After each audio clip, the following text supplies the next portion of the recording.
Like there may not be, and really, if he thought that there was more cultural cachet, street urban cultural cachet to get, then that's his mistake as well. It's all false. No, for sure he made mistakes. No, the mistake is even no debate, you right? take these kind of Ain't fights no talk.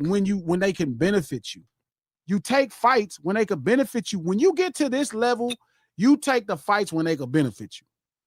But I feel like when you're talking about benefit, you're just talking about financially benefiting. I'm talking about any level of benefits where you could see it, not the sense of like, hey, I beat this person in the rap. Like you used the perfect word earlier, tangible. You're talking about tangible. Because it had to, because other than that, if it's just I did it to say I can do it, or if it say I did it because I tried, then you wouldn't have to sue him. But it just sounds crazy to me that you would use that because you're not a tangible dude. That's not. And I'm saying like G, and I love that about G. But like, I'm G's also a fool, and we grew up in poor places. I don't have $100 million. If I had $100 million, I'll pay somebody to punch that nigga in the face. You don't want $100 million. Like that's. I'm not doubt. I'm saying, but if I had that, I'm not going to go punch somebody in the face off Twitter no more, because now I have something. No, you're lying. This is a lie. No, I'm not going to punch him on. I have somebody punch him in the face on Twitter. Now that don't mean that I may not punch somebody in the face if we see each other. You are okay. Here goes number 2 crazy thing you said. You are. This is telling you. G, if I had $100 million, I'm not punching nobody in the face. You are punching that nigga yourself. You might have somebody else find him for you. I'm actually not even gonna get off. I'm gonna actually get off Twitter with $100 million. I'm not even tweeting you niggas. I gotta see this shit. I ain't even tweeting you. I would have to see that. I'm not even tweeting you niggas no more. I'm not even on Twitter with 100 million. The hell I am. I'm not Elon, nigga. I'm off. I'm not tweeting. Somebody will tweet for me. Talking crazy. I'm not tweeting. The battle was a bad fucking move. Yes, hindsight it is. It's terrible. No, not hindsight. It was terrible. Going into it was bad. You had nothing. You didn't need it at that time. It wasn't going to give you nothing special. And I give you credit because you said this at the beginning of the battle. You did say it. You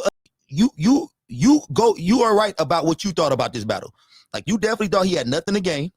You thought even if he won it, didn't matter. Yeah, it just was so bad. you are right. But I just think that he thought, okay, go ahead. Listen to, is it Bass or Boss? This is J. Cole's artist. My 2 cents, Ebro is amongst the most.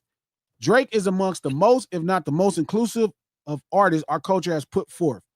Pushed countless rappers to the forefront, dancehall artists, Afro beats artists, R&B artists, reggaeton, older artists, newer artists. I don't get this culture narrative that's persistent since the battle.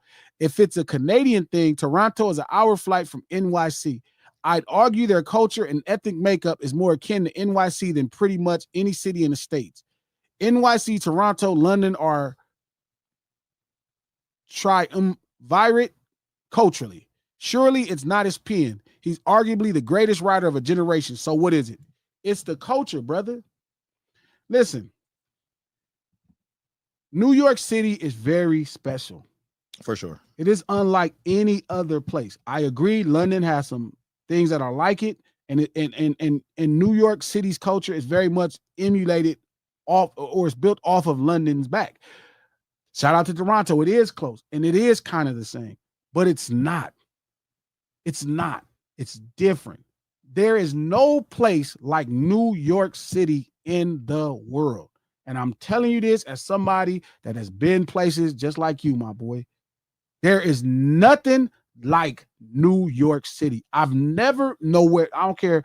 I can go to Tokyo and see some shit, but it is not like there is no place where poor and wealthy people are on top of each other like in New York City. There is no place where everything in a pot gets seasoned like it does in New York City. Nothing, nowhere like that. That's why New York City could have only been birthed, seeded and birthed in New York City.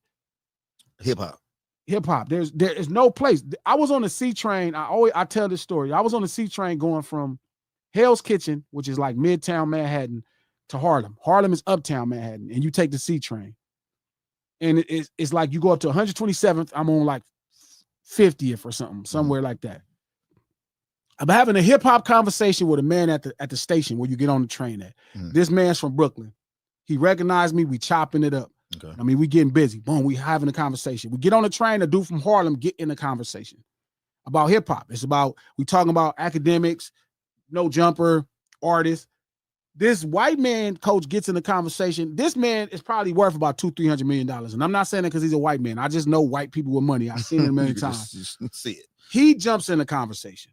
Two white girls who look like they live in Jamaica Estates where Trump and them grew up at, they jump in the conversation. Then another brother from Harlem jump in the conversation. And we're just having this big conversation on the C train headed uptown about hip hop. That's not happening in Toronto. That's not happening in London. It's not even happening in Los Angeles. It's happening in New York City. So I get it. Yes, Toronto molded some things around New York City. Yes, there are some light comparison, but nigga, Toronto is not New York City, and Drake is not like a nigga from New York City. It's a different thing. Like culturally, it's not just Toronto. It's where you grew up at in Toronto. That's the difference. I can't say the same thing about New York City. You grew up in New York City, you in New York City, period. There ain't nothing to talk about. That you gonna get it. Toronto, there's places where you can grow up in a different culture. Mike D and them grew up in the Jewish community, but guess what? It's in New York City, so them motherfuckers is as New York people. Where Drake grew up at as a Jewish community is not necessarily like growing up in New York City. So again, it's not like that. It's all about the culture. That's where the conversation comes. People were awoken. They listen to Kenny. It's like, damn, I never chipped off of this. And he did rap. You trying to act like you trying to free the slaves. Boss, you would have never said that. You know why? Because you know. You would have never said, you rap like you trying to free the slaves. You trying to get the slaves free. You know why you use like that? You don't get it. That was bad. You don't get it. And that's why culturally he's different. That's not to say he's not a brother. His father is a brother from Memphis. But he is not. And whatever his father did, his father failed because there's no way no motherfucking body from a descendant from a Memphis nigga need to be saying you rap like you trying to get the slaves free. I'm glad you said that. His father don't get enough flack for failing as a daddy. I mean, Drake did say his pops wasn't around, but nigga, is no way as a Memphis nigga you should be letting your son walk around here and say you rap like you trying to get the slaves free. Absence is a part of failing as a father. That's crazy. So that's what's different. A Boss, or is his name Bass? I think it's Boss. Boss, right? That's the difference, Boss. The difference is, fool, you would have never in your life, as a dude from New York with ethnic connections to all kind of other countries, would have said to another nigga in a battle, you rap like you trying to get the slaves free. That's a cultural disconnect. That's why this is all happening, because the veil is lifted and you can see like, oh, this motherfucker is a brother. Like he is black, but he is different. He ain't black.